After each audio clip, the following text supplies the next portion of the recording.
Estamos presentando la exposición RIA. Presentamos una selección de trabajos del 2013 al 2025. Ese juego de palabras nos interesaba de Río Ría y que al final pues, ha convertido en el título de la exposición, RIA, y el título de la publicación, que es Río. Deja de ser un río de ideas, un río de palabras y en este caso un río de proyectos. También en la última sala se presenta un dibujo que se titula Río Ría, que fue casualmente como el dibujo que estaba Jorge haciendo en ese momento cuando empezamos a hablar del proyecto hace 3 años. Y quedó ahí como latente, como una idea de cierre de exposición justamente por ese acercamiento que estaba teniendo a un contexto nuevo, un contexto como el de Bilbao que es muy específico geográficamente también hablando a nivel de orografía, ¿no? Esa ría que está presente y que se convierte en río, que es una cosa como muy específica a ese lugar.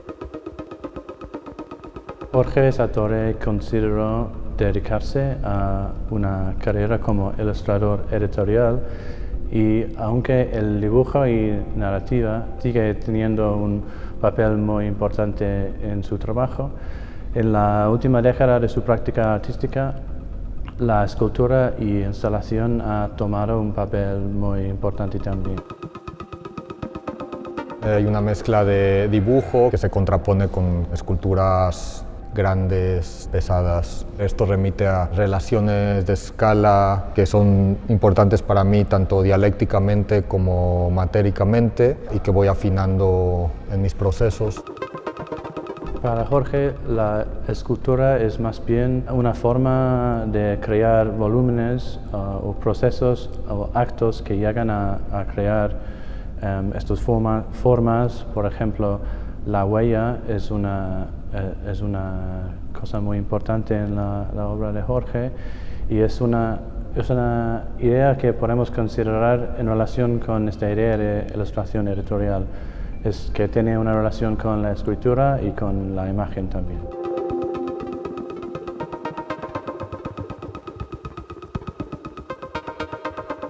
La pieza que da bienvenida a esta exposición se llama Triplay. Consistió en vaciar aluminio en moldes con formas de plátanos y papas directamente en dos puertas de contrachapado. Hay una atribución que le doy a las papas en mi entorno familiar, en mi historia familiar, como algo que podemos comer en la noche y los plátanos como algo que podemos desayunar.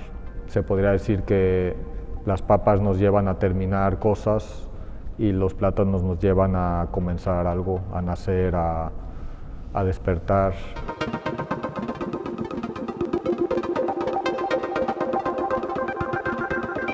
Este trabajo que tenemos aquí detrás se llama Arruinar las baldosas. La manera en que lo hice fue elaborando losetas de terracota en un taller de Badalona. Fueron trasladadas en una camioneta a esa zona en Collserola donde me permitieron trabajar, que es un parque natural en donde se estudian jabalíes en estado salvaje. Y la intención de esto era básicamente registrar las huellas de jabalís. Yo tenía la intención de que este suelo arruinado fuese a la vez un suelo que funcionara. Es decir, un suelo que pudiese ser instalado en un sitio y que pudiese ser pisado.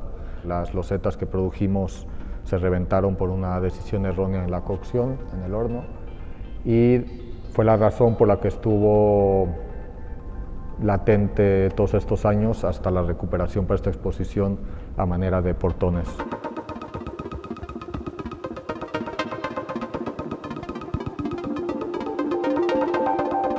Hay un par de volúmenes que vienen de una serie de esculturas que hice en el 2021 en el Crac Alsace en Francia, imaginando miembros de cuerpos que dibujé en algún momento y que se presentaron en esa misma exposición. Y estos volúmenes se hacen excavando agujeros en la tierra, imaginando esas formas en negativo, para luego ir vaciando por partes en hormigón. De todo ese proceso hice una especie de retrato del terreno.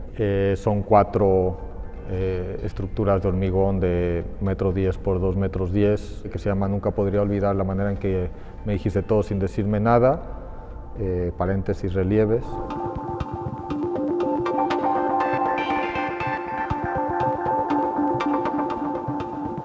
Hay 3 trabajos que se presentan literalmente incrustándolos en la arquitectura de esta segunda planta, a manera de vitrinas hechas en unos agujeros en las paredes. Por un lado, me interesa intervenir directamente en el display expositivo de mis trabajos. También hay una parte al igual que hago con mis volúmenes, de recurrir a lo que me encuentro en el sitio.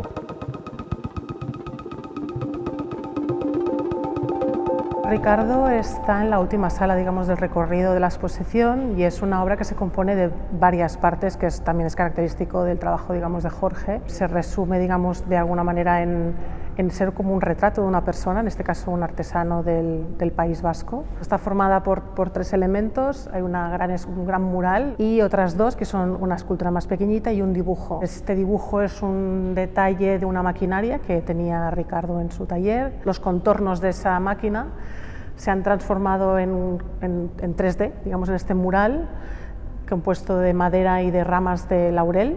Entonces esas ramas de laurel son muy fáciles de doblar, entonces lo que vemos justamente sobre el mural es una descomposición de esas líneas tan sinuosas de la máquina convertidas en vegetal. La obra de Jorge es a veces poético y a veces pragmático, y amplía la forma en que entendemos los roles y las relaciones dentro de la propia artesanía y la producción artística.